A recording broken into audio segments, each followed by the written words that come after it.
Buenas, mi nombre es Alejandro Acuña, soy tutor en el curso Ética y Política de la Universidad Estatal a Distancia. Estamos 8 de junio del 2026 y nos corresponde la tutoría 3 del curso Ética y Política. En esta tutoría analizaremos los conceptos básicos, ¿verdad? Los temas, las ideas y las teorías que se exponen en el capítulo 1 y 2 de la unidad didáctica, que para los que son nuevos, acordar que la unidad didáctica se corresponde con lo que es la orientación académica y el libro de texto. En este caso, el libro de texto del profesor Cañas, ¿verdad? Que es la base sobre la cual vamos a contestar la tarea. Entonces, la tutoría 3 trata sobre los capítulos 1 y 2, que son parte de la tarea 1. Se supone que para este momento ya debemos tener leídos estos dos capítulos y en el transcurso de la semana vamos a tener la videoconferencia en la cual se van a tratar todos los capítulos del libro, además que hay una interacción con el tutor de forma sincrónica, por lo cual hay mayor flexibilidad para atender dudas. Aún así, es de recordar que las dudas que queden en relación a este capítulo y a esta tutoría, la podemos hacer por medio del entorno AprendeU, en la sección Foro de Dudas. Entonces, continuaríamos. El capítulo 1 va a tratar sobre el origen de la filosofía, este, el paso del mitos al logos, ¿verdad? Que es algo fundamental tanto para el desarrollo de lo que es la filosofía, posteriormente la ciencia, como para responder la pregunta 1 de la tarea que ahorita pasamos a analizar. Y el capítulo 2, el nacimiento de la filosofía humanista. Entendiendo la filosofía humanista no como tratar de ser bueno con el ser humano o tratar de, no sé, de dar ayuda humanitaria o cosas así. El humanismo es el conocimiento sobre el ser humano. Y en el conocimiento sobre el ser humano, digamos, también hay aspectos como la guerra, como el caos ambiental, como si somos malos o por naturaleza o es la sociedad la que nos corrompe. Entonces, el humanismo es conocimiento general, digamos, sobre el ser humano. Y en este segundo capítulo, ¿verdad? Que analizaremos sobre los sofistas y Sócrates, es, trata sobre el comienzo de la filosofía en la polis, en la ciudad, donde va a surgir lo que es la ética, ¿verdad? Y la política.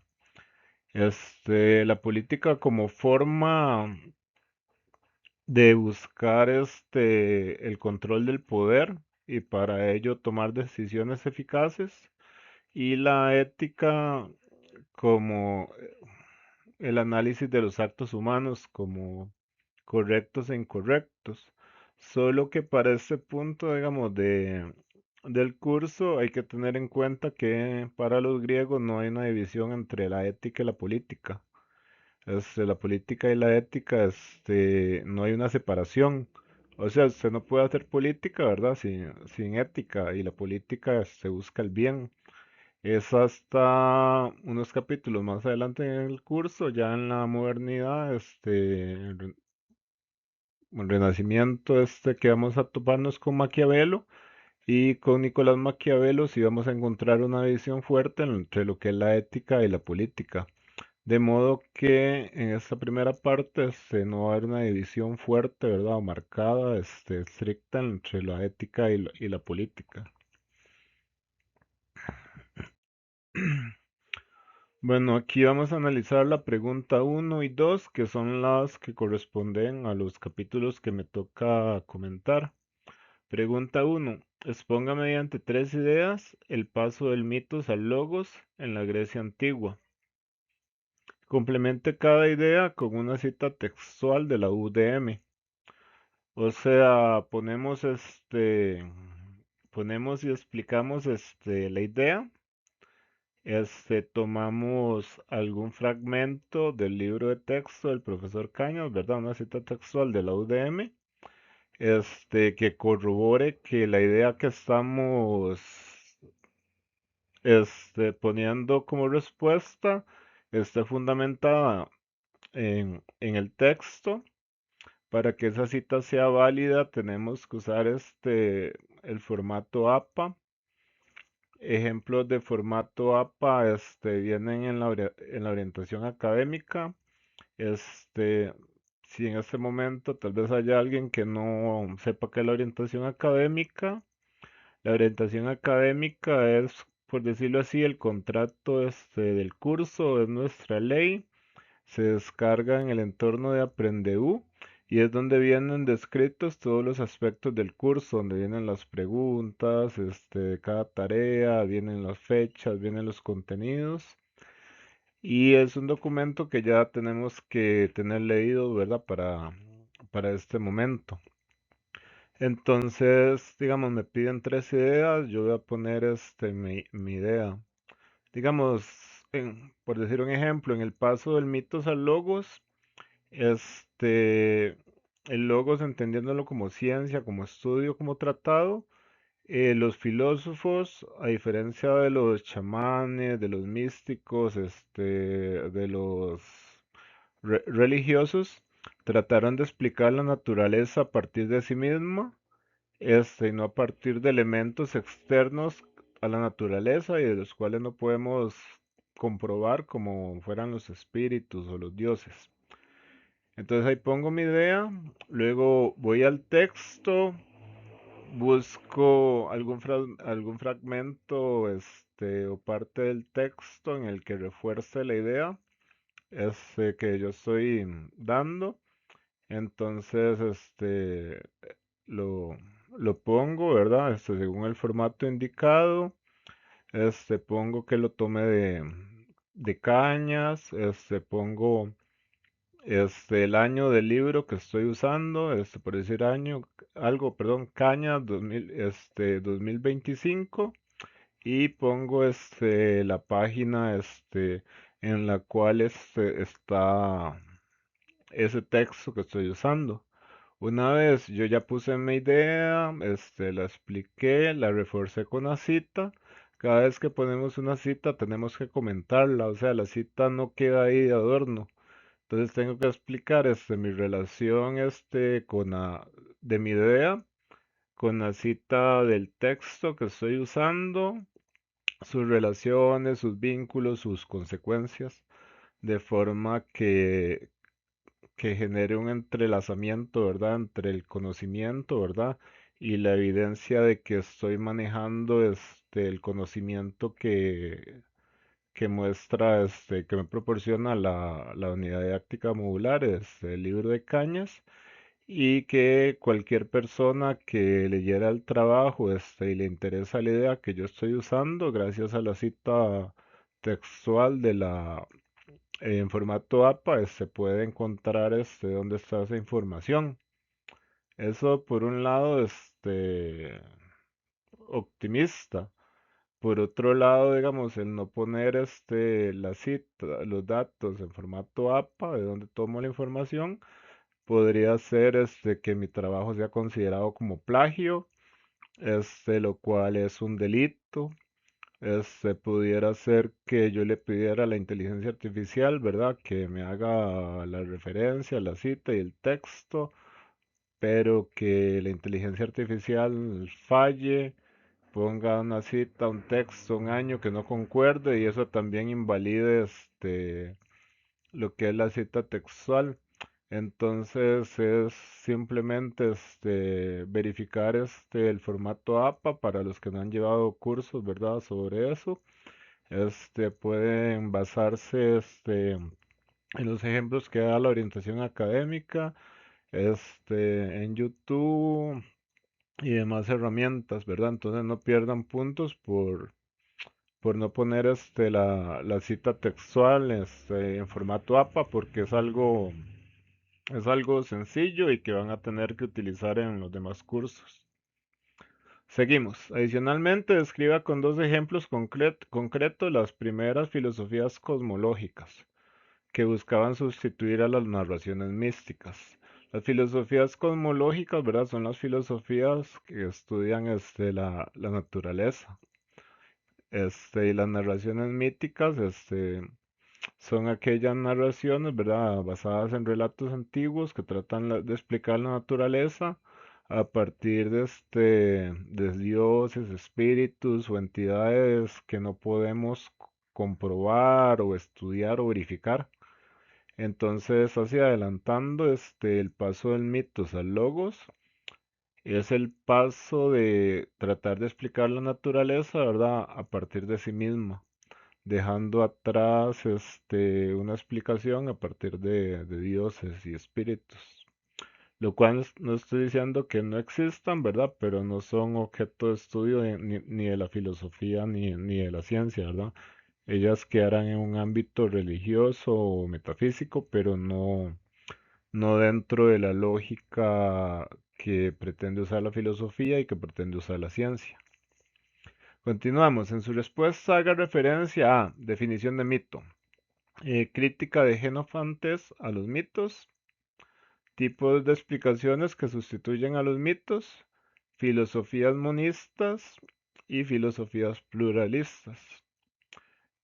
Una filosofía monista, ¿verdad? No tiene nada que ver con los monos por aquello, la filosofía, mal chiste, perdón. La filosofía monista lo que trata de explicar es que hay un elemento, solo uno, ¿verdad? Del cual surge toda la naturaleza. Y la filosofía pluralista, lo que trata de afirmar es que la naturaleza no está compuesta por un único elemento, sino que hay una pluralidad de elementos, ¿verdad? Que conforman la naturaleza y todas las formas en las que la naturaleza se manifiesta. Entonces, un punto por cada idea, un punto por cada ejemplo, por cada cita, y una extensión, ¿verdad? De 2 páginas. Siempre preguntan en el foro de dudas, ¿verdad? En el mejor de los casos, ¿qué pasa si me paso de las 2 páginas? Si se pasa de las 2 páginas, no hay ningún problema. Las 2 páginas, digamos, es como el mínimo. Porque imagínense, tenemos que explicar la evolución del pensamiento humano, más el pensamiento de varios autores y poner citas y todo esto y hacerlo en menos de 2 páginas es claramente algo insuficiente. Más bien, hacerlo en 2 páginas es algo ya complejo, digamos, reducirlo a tanto. Vamos con la pregunta 2. Desarrolla una idea en cada caso. Los aportes de Protágoras, de Gorgias y Traisimaco a la política. O sea, ponemos qué propuso Protágoras, qué propuso Gorgias y qué propuso Traisimaco. Complete caídas con una cita textual de la unidad didáctica modular. Entonces, pongo la idea de Protágoras, busco en el texto donde el profesor Cañas hable sobre Protágoras, ¿verdad? Para copio el texto, lo cito en APA para reforzar mi idea. Comento mi idea con la cita, ¿verdad? Para que haya un entrelazamiento, ¿verdad? Y para que la cita no quede de adorno. Y después nos dice, adicionalmente, por cada una de las ideas de los autores mencionados, construye un ejemplo aplicable a la política costarricense. Entonces, recapitulando, entonces pongo la idea de Protágoras, la refuerzo con alguna parte del texto en el que el profesor Cañas hable sobre las ideas de Protágoras. para demostrar que coinciden y después pienso, bueno, comento la cita y después busco un ejemplo, ¿verdad? Lo explico de cómo podría aplicarse la política de Protágoras, ¿verdad? En Costa Rica. Y así con los demás autores. Entonces, aquí tenemos es el tema de los mitos, ¿verdad? Y del paso del mitos al logos. Aquí cabe aclarar, ¿verdad? Que hay diversas tradiciones filosóficas, cosmovisiones y formas de ver el mundo. Entonces nosotros nos guiamos por la tradición occidental. Entonces, bueno, si bien los griegos plagiaron o tomaron ideas de Oriente, de Asia, de la India, la tradición que seguimos, ¿verdad? Parte sobre los griegos. Entonces tenemos el mito, tenemos que pensar el origen del mito como la primera forma en la que el ser humano trató de darle sentido y explicación al mundo. Tenemos que pensar en un ser humano primitivo que vivía en una época sin tecnología, que vivía en una época sin libros, sin telescopios, sin satélites, sin internet, y el cual se enfrentaba a la naturaleza. La naturaleza, como bien han visto en los documentales de National Geographic y demás, la naturaleza es guerra, es violenta. Los animales se devoran unos a otros. Nosotros también somos animales, tenemos que enfrentarnos para sobrevivir, ¿verdad? A las otras especies hasta que por medio de nuestro pulgar oponible y nuestra corteza cerebral, podemos desarrollar herramientas y armas, ¿verdad? Para dominar, defendernos de los otros animales, dado que nosotros somos más débiles, ¿verdad? Que muchas de las especies. Y entonces ese ser humano, primitivo, ¿verdad? Está en un contexto de una naturaleza, ¿verdad? Que era violenta, que era agresiva, pero que a la vez era mágica porque no había una explicación sobre ella. Entonces ese ser humano primitivo, ¿verdad? Sin las herramientas ni el conocimiento que teníamos hoy en día, tenía que explicar elementos como el rayo, el trueno. Imagínese usted llegar con su tribu y llegar al mar y nunca haber visto el mar. ¿Usted cómo explica el mar? Entonces, el mito, fue la primera forma en la cual el ser humano trató de darle sentido y explicación al mundo. Se recurrió principalmente, digamos, a dioses, a espíritus, ¿verdad? Los que contaban los mitos. Ya bien, eran como yo, el más viejo de la tribu, ¿verdad? O eran chamanes, aquí nos dice el profesor Cañas que videntes, sacerdotes y poetas, en los cuales contaban explicaciones de cómo los espíritus o los dioses, ¿verdad? Habían hecho el mundo, cómo los dioses jugaban con el destino de los hombres, ¿verdad? Tenemos autores fundamentales de los mitos griegos, ¿verdad? Como Homero y Hesiodo. Nos podemos recordar de la Odisea, si la leyeron en el cole, no sé si todavía leen la Odisea en el cole, en el cual los dioses juegan con el destino humano, lo ponen a prueba, los castigan, cómo hay conflictos entre dioses que provocan fenómenos de la naturaleza. Y en fin, eran relatos que eran atractivos, que hasta el día de hoy, digamos, hay películas, hay series, hay videojuegos, ¿verdad? Basados en los mitos griegos, ¿verdad? Que venden y generan mucho dinero.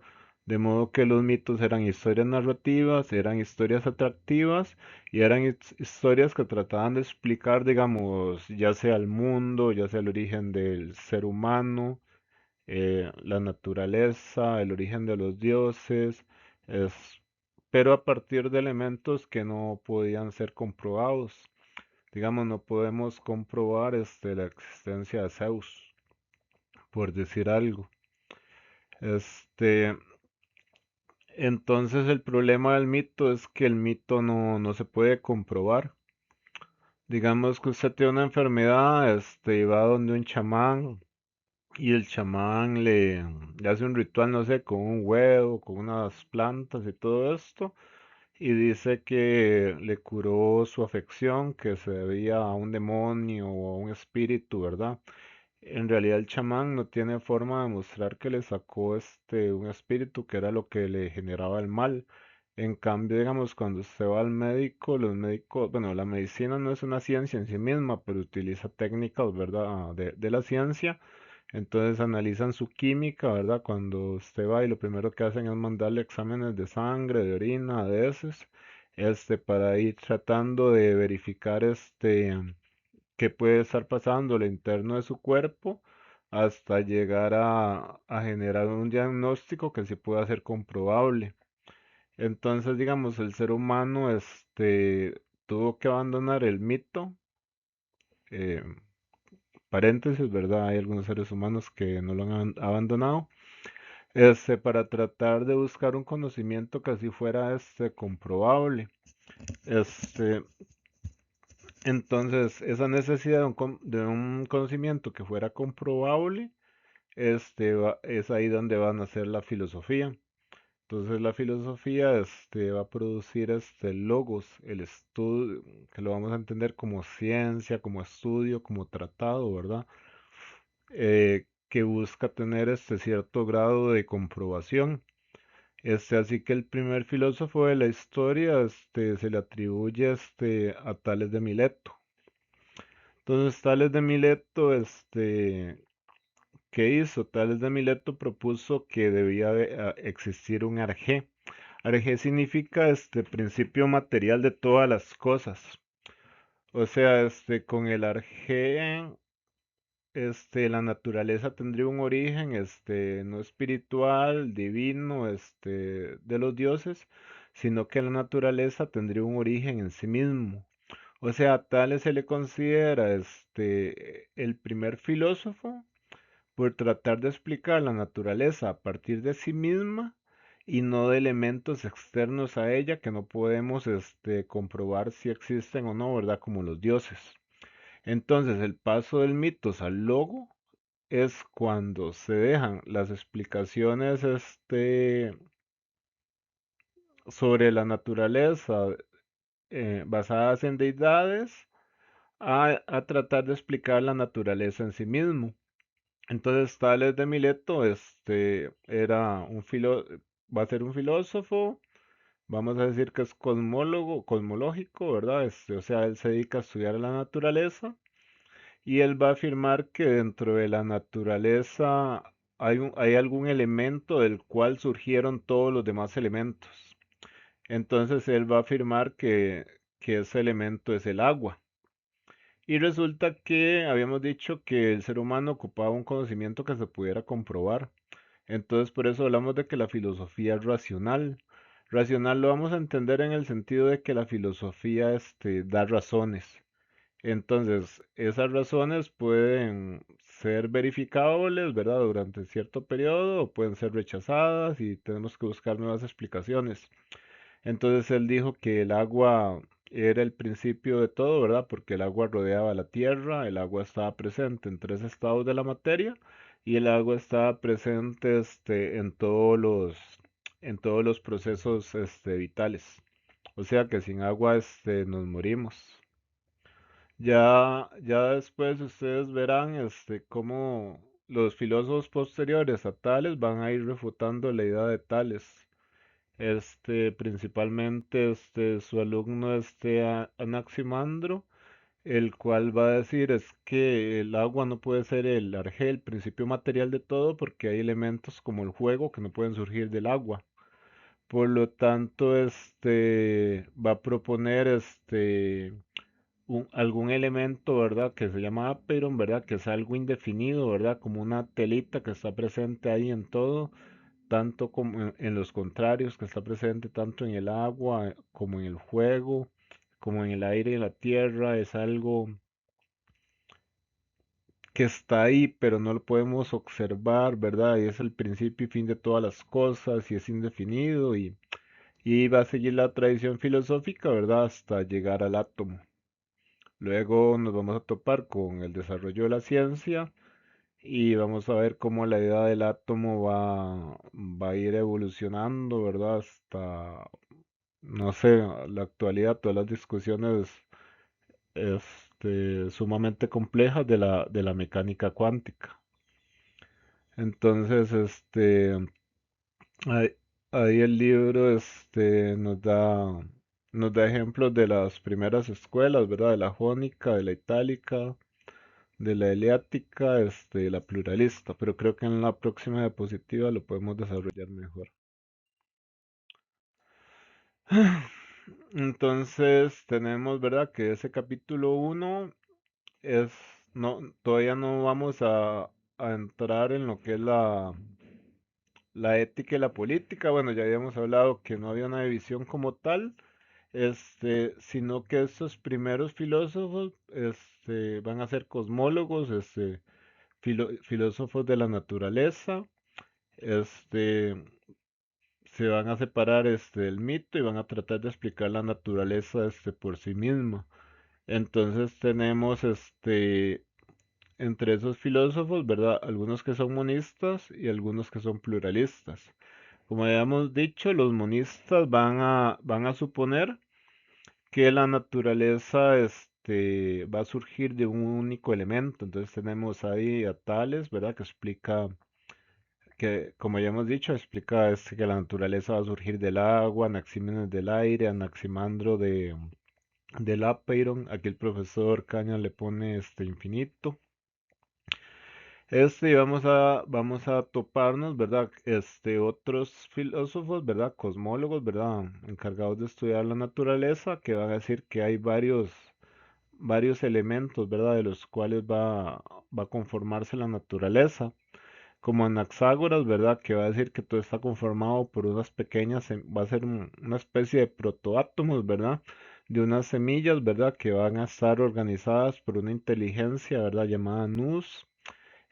Tenemos la que tuvo, creo, que mayor éxito de permanecer en el tiempo, que es la de Empédocles, en la cual afirmaba la teoría de los cuatro elementos, ¿verdad? Que todo está conformado en cierta medida por tierra, agua, aire y fuego, y que ellos van a unirse y separarse en determinados momentos, ¿verdad? Por el amor, y por el odio. Esa teoría se aplicó hasta en la medicina. Luego vamos a encontrarnos con Leucipo y Demócrito, ¿verdad? Y vamos a llegar a la teoría atómica. Entonces, el paso del mitos al logos, la forma en la que el ser humano trató de explicar el mundo, a partir de espíritus, de dioses, de entidades metafísicas, ¿verdad? De las cuales no podemos comprobar. Y luego ya cuando este, los filósofos, ¿verdad? Trataron de hacer el logos, ¿verdad? El estudio, el tratado, la ciencia, bueno, la ciencia todavía no, el estudio de la naturaleza en sí misma y y no a partir de elementos externos a la propia naturaleza. Y además, que dan razones, ¿verdad? Para tratar de justificar su conocimiento, digamos. No es que el rayo pasa porque Zeus está enojado con el ser humano, sino que hay una serie de reacciones químicas, ¿verdad? Que se dan en las nubes y va a haber un fenómeno, ¿verdad? Que va a provocar algo que luego se va a conocer como electricidad y etcétera. O sea, una explicación basada en elementos propios de la naturaleza.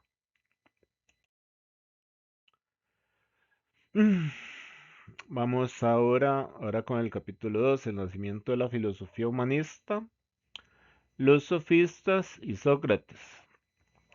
La palabra sofista, significaba sabio, este, pero resulta que los sabios griegos,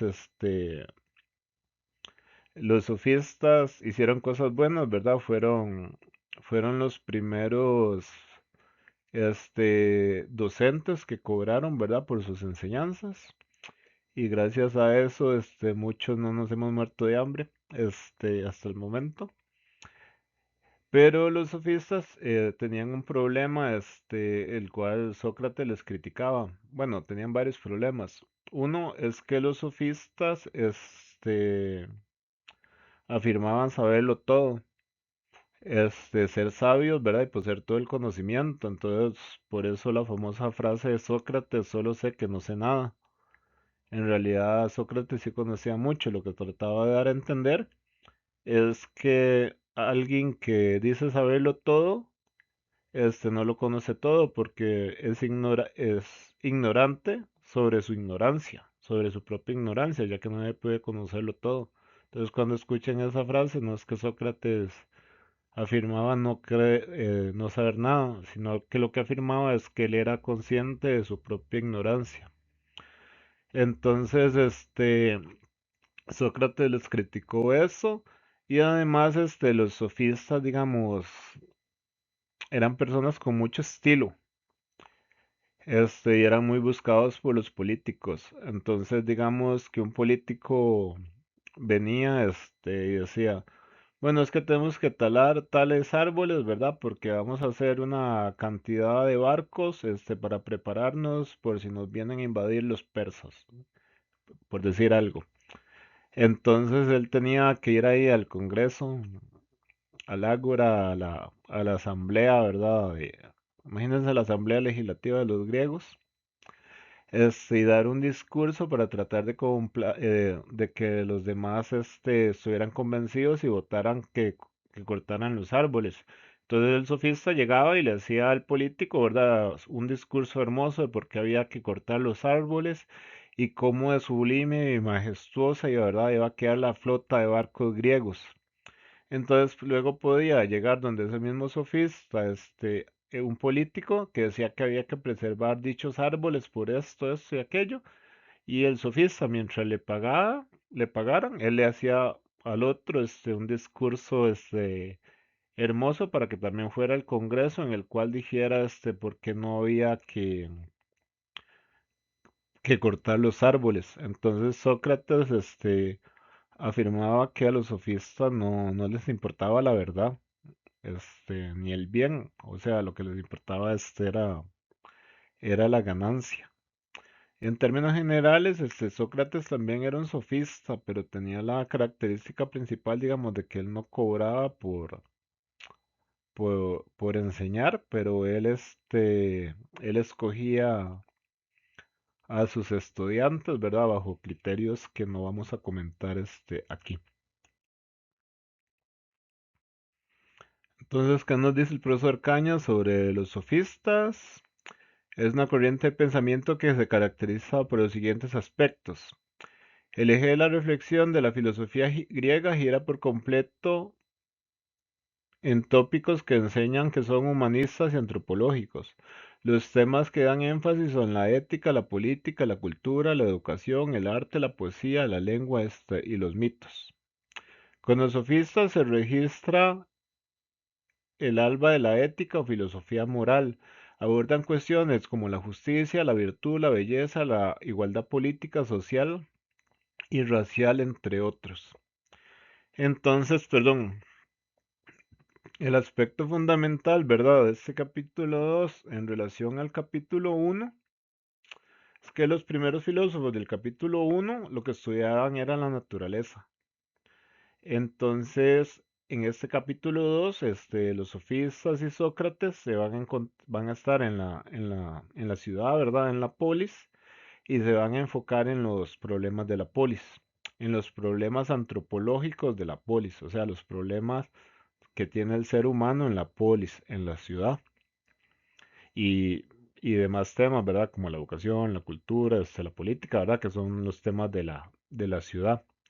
Entonces tenemos entre el capítulo 1 y el capítulo 2, ¿verdad? El paso del estudio de la naturaleza al estudio de la vida social, ¿verdad? A partir de la filosofía.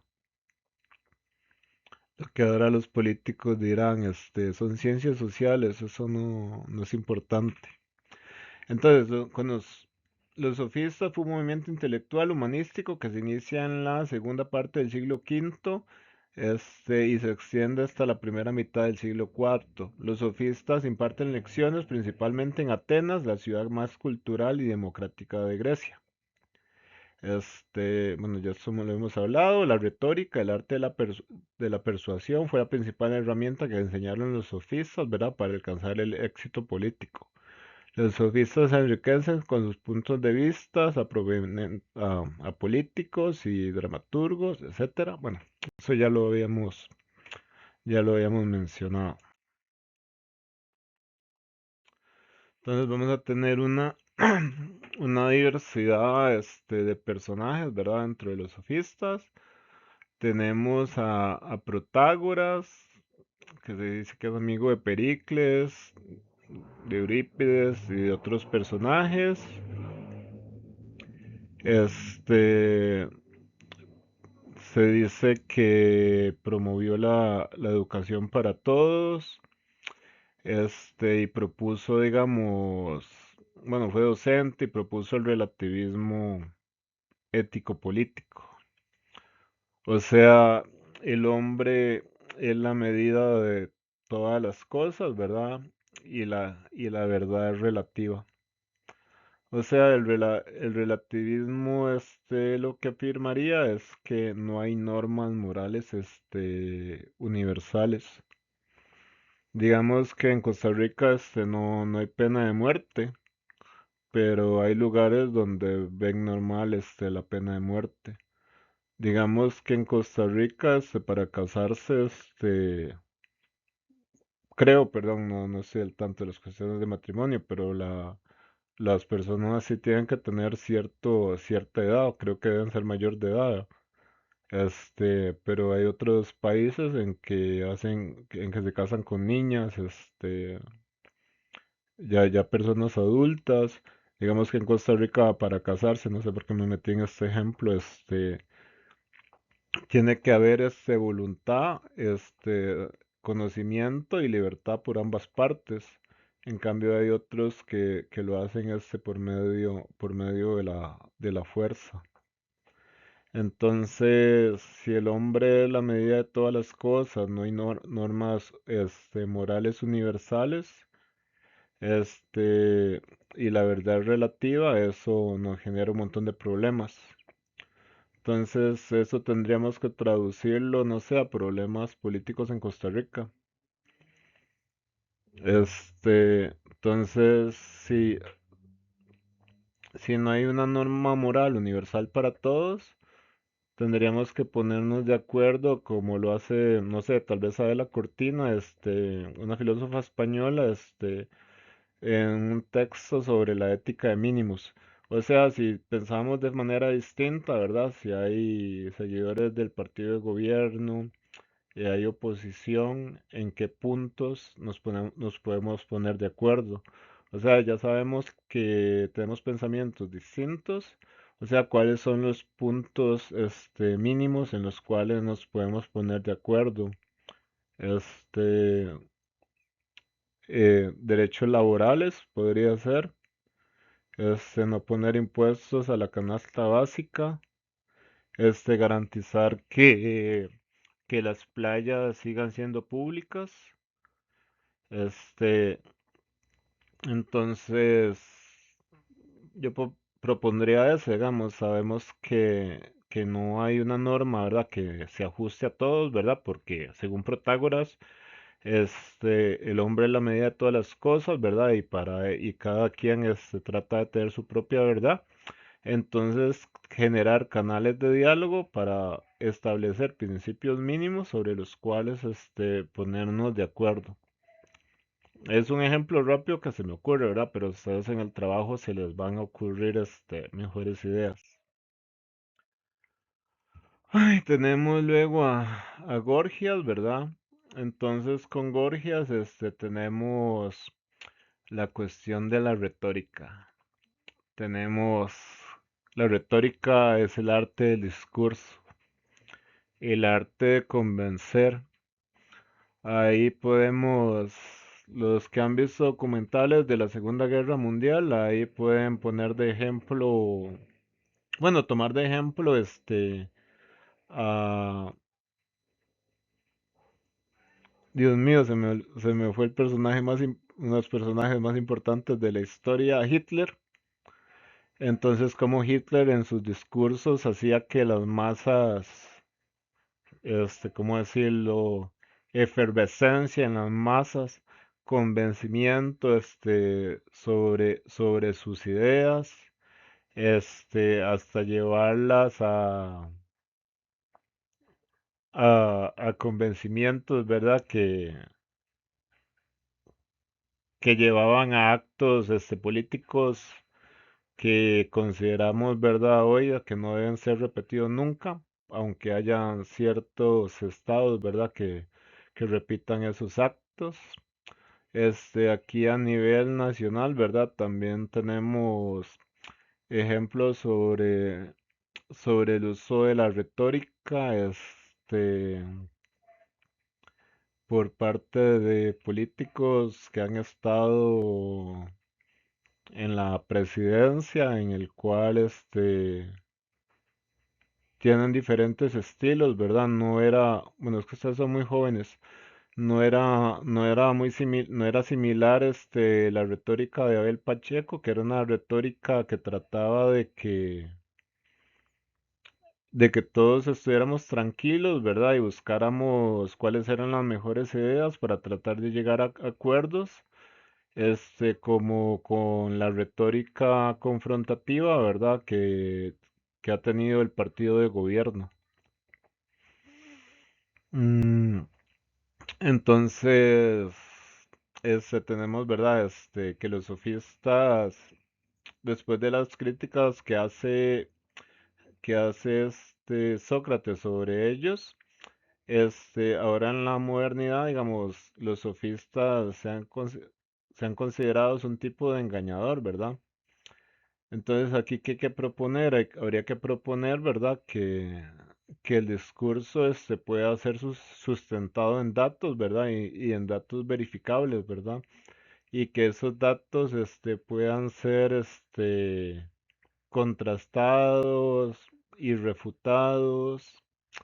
Hay ejemplos de cómo, digamos, a un político le cuestionan sus ideas y el político, en lugar de responderle a la pregunta del periodista, ataca al periodista, cuestiona su inteligencia, ridiculiza, su pregunta, y no responde, la pregunta que en realidad era buena, que estaba desenmascarando,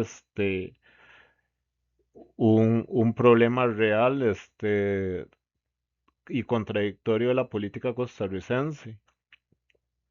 Entonces sí, aquí sobre la retórica, el arte del discurso y el convencimiento. Bueno, en Costa Rica habían otros ejemplos antes. Se decía que la gente votaba por tradición, ¿verdad? No le importaba, cuál fuera el candidato del partido político, sino que por tradición votaba por determinado, partido político. Sin saber, sus ideas, sin saber qué era lo que expresaba. Entonces, no sé, yo propondría una ley, en la cual la gente tuviera que demostrar que sí leyó los programas de gobierno, ¿verdad? De cada partido antes de realizar, el voto. Propondría que el discurso político, tuviera que mostrar datos, ¿verdad? Y que esos datos pudieran ser, contrastados, ¿verdad? Por otros de la oposición, ¿verdad? Para verificar si los datos que usan son correctos o no son correctos. Pero digamos, aquí de recalcar que la retórica es importantísima, para la política, Todos vemos la imagen del político dando su discurso, diciendo por qué Estados Unidos tiene que adueñarse de América Latina y por qué para América Latina es beneficioso que Estados Unidos tome sus recursos, ¿verdad? Y los utilice de la mejor manera, aunque eso conlleve que perdamos la autonomía y demás. Tenemos a Protágoras, a Gorgias, tenemos a Pródigo, este, que con él tenemos, bueno, trabaja también la retórica, se dice que es padre del ateísmo filosófico, este, dice que, bueno, eh, dice que si los animales, perdón, el animismo, existencia del alma, religiones antiguas, divinidades, virtud. Aquí como padre, digamos, de este, del ateísmo filosófico, aquí podríamos cuestionar, digamos, el papel de la religión en la política costarricense, como por qué los que elaboran la constitución sacan, digamos, separan el ámbito religioso del ámbito político, qué consecuencias tiene que se mezcle religión y política, si es correcto, si no es correcto, si camufladamente o descaradamente los políticos han estado mezclando religión con política. Y a partir, digamos, del criterio y las conclusiones que lleguemos, ¿verdad? Elaborar la aplicación que podríamos darles en la política nacional. Ay, tenemos atrás, Trasímaco. este, entonces, en él, tenemos, la cuestión del realismo político. El realismo político, o sea, está la política a nivel teórica. Entonces la política a nivel teórica plantea, digamos, el juego del poder, ¿verdad? Pero en este contexto en el cual no estamos separados de la ética, la política no está separada de la ética, como la política trata también sobre lo correcto, sobre lo bueno, lo justo, pero a partir del realismo político que nos encontramos, que los que se meten en política tal vez no son los mejores hombres, y mujeres, perdón, lo hacen por interés, es, se llevan a guerra, llevan injusticias, se enriquecen ellos mismos, es, y no causa un bien para los otros. Tal vez los que están en política sean malvados, sean malos, generen guerras, generen catástrofes, generen hambrunas, pero nos tengan la imagen típica del lobo, con piel de oveja, ¿verdad? Pidiéndole a las demás ovejas que voten por ellos. Entonces, no sé, una idea de qué forma, podríamos separar, las propuestas políticas que nos hacen los candidatos en campaña, con lo que en realidad hacen cuando ya están en el poder. Pensemos en aquellos, no sé, partidos que cuestionan o critican que hayan políticos que han estado ahí, han usado la política para beneficiarse y ellos estén beneficiando de la política, que critiquen cómo han habido políticos que han estado ahí para beneficiar a sus amigos o a los que les dieron plata para la campaña política y cómo tal vez ellos están haciendo lo mismo. Entonces ahí tendría, bueno, yo propondría, digamos, que haya formas, ¿verdad?, de revisar el discurso, las propuestas políticas con lo que están haciendo y si no están cumpliendo, que haya formas, reales de destituir a los políticos, ¿verdad?, que estén usando la política, para aprovecharse de ella, ¿verdad?, para beneficio propio o para dañar a otros. Mm, Tenemos al amante, dice que era de Lea. Dice que la sofística no debe descuidar la cultura. De que hay una naturaleza, una realidad por la cual, y un derecho divino por los cuales, todos los seres humanos, seamos griegos o no, somos lo mismo, ¿verdad? Estamos hechos de los mismos átomos, y no haya forma, en la cual, podamos, admitir la esclavitud, ya que, ya que nadie, digamos, es distinto a otro, ¿verdad? Está conformado de una naturaleza distinta, como para justificar, por naturaleza su esclavitud, aunque hayan otras formas en las cuales, ¿verdad?, un ser humano pueda llegar a ser esclavo, ¿verdad?,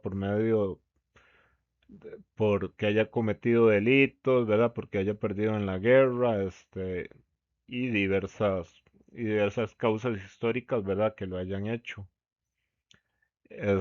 Caer en esa condición de esclavitud, la cual no puede ser justificada, por la naturaleza. Entonces, ya llegamos, a Sócrates, ya habíamos definido, que Sócrates, era prácticamente también un sofista, pero los criticaba, ¿verdad?, por no buscar la verdad, por cuestionar, por no cuestionar, ¿verdad? La ignorancia que ellos mismos tenían, también por prestarse de cierta forma, digamos, a la corrupción, ¿verdad? Al no tener una verdad, sino defender un relativismo en el cual eso les permitía defender cualquier idea, ¿verdad? Aunque no fuera justa, mientras les pagaran. Sócrates es un personaje, que sabemos de él por los escritos de varios autores, pero principalmente, por los escritos de Platón, que Platón fue alumno de Sócrates. Se habla de que Sócrates era hijo de un escultor, y de una partera. Una partera era de las mujeres que ayudaba en el pasado, que no habían hospital, que no existía la maternidad cariz, ¿verdad? Para ayudar a que las mujeres dieran a luz. Sócrates tuvo, una labor educativa, en Atenas. Él tenía un método que se llamaba la mayéutica, que a partir de preguntas, ¿verdad? Trataba de generar conocimiento, este, dar a luz ideas, ¿verdad? Como hacía su mamá, que ayudaba a dar a luz a los que nacían, y luego, como su papá era escultor, darle forma, digamos, a esas ideas. Entonces, esa mayéutica, esa forma de buscar, el conocimiento, y la verdad, surgía a partir de esa técnica de la mayéutica, que era a partir, perdón, del diálogo, de las preguntas, del cuestionamiento. Sócrates va a estar a favor, ¿verdad? De la virtud, y va a entrar en conflicto, digamos, con las autoridades de la época, puesto que ya va a cuestionar a los políticos. Entonces, como Ustedes saben que los políticos buscan eliminar a la gente que los cuestionan. Este, Van a inventarle cargos de que Sócrates corrompía a los jóvenes por medio de sus enseñanzas y además introducía elementos, ¿verdad?, de otras culturas que no eran pertenecientes a la cultura griega, con los cuales hacía que atentara contra la propia cultura griega. Sócrates, en su filosofía ética, moral, ¿verdad? Afirmaba que había que buscar la virtud, que la virtud, el hombre actuaba virtuosamente por medio del conocimiento y que era la ignorancia la que hace que el hombre, actuara de mala forma. O sea que usted tal vez cometía el mal, ¿verdad? Por ignorancia, porque si usted era un hombre bueno, usted era un hombre con conocimiento, tendría que actuar de forma virtuosa. Entonces, a diferencia de los otros sofistas, ¿verdad? Que defendían, digamos, mientras les pagaran, defendían el relativismo, que no había normas morales universales, este, algunos, ¿verdad? Que había que usar la retórica, el arte del discurso para convencer a las masas. Este, eh, Sócrates sí afirmaba, digamos, que era una necesidad, digamos, buscar la virtud, buscar el conocimiento y que esa virtud nos llevara a actuar de una forma correcta. Entonces, ya casi tenemos una hora, traté ahí de complementar la enseñanza y los esquemas que vienen en el libro. Tal vez haya algunas ideas que más bien las haya oscurecido.